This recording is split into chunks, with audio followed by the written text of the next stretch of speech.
நடிகை ஷக்கீலா தமிழ் சினிமா மட்டும் இல்லாம தென்னிந்திய சினிமாவிலையும் ரொம்பவே பிரபலமானவங்க. இவங்க அதிகமா நடித்தது கிளாமர் கேரக்டர்ல தான். இதனாலேயே பெண் ரசிகர்கள் இவங்களுக்கு ரொம்பவே கம்மி.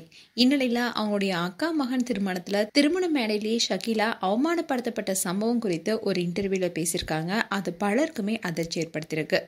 கிளாமர் நடிகைன்னு ஷக்கீலாவை ஏற்கனவே திரையுலகமே முத்திரை குத்துனதுனால இவங்களால மற்ற கேரக்டர் நடிக்க முடியல.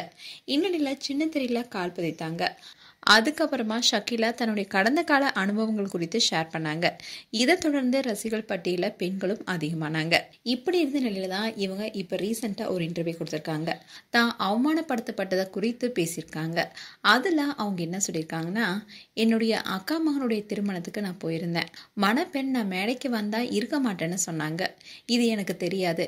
நான் மேடைக்கு போனப்போ மணப்பெண் மேடையிலிருந்து கீழே இறங்கிட்டாங்க. நான் பொண்ணு பாத்ரூம் போயிருப்பாங்கன்னு நினச்சிக்கிட்டேன். சரி கொஞ்ச நேரம் கீழே உட்காரலான்னு கீழே போய் உட்காந்துருந்தேன். அதுக்கப்புறம் தான் மணப்பொண்ணு வந்தாங்க.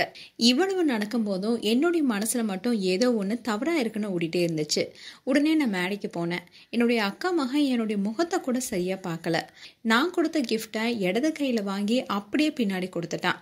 நான் தான் அவனை காலேஜ் படிக்க வச்சேன். என்னோட அக்கா பையனுக்கு காதல் திருமணம். ஆனால் அவனுடைய காதல் மனைவி கிட்ட என்னை அறிமுகம் கூட செஞ்சு வைக்கல. எனக்கு உடனே அழுகையா வந்துருச்சு. நான் மனமேடையிலேயே அழுதுகிட்டே அங்கிருந்து நான் வெளியும் வந்துட்டேன்னு அதுல சொல்லியிருந்தாங்க. ஷக்கீலா தன்னுடைய சொந்த அக்கா மகன் திருமணத்துல தான் உதாசனப்படுத்தப்பட்டது குறித்து பகிர்ந்து கொண்டது பலருக்குமே அதிர்ச்சி ஏற்படுத்தியிருக்கு. இந்த வீடியோ இப்போ சோசியல் மீடியால வைரல் ஆயிட்டு வருது.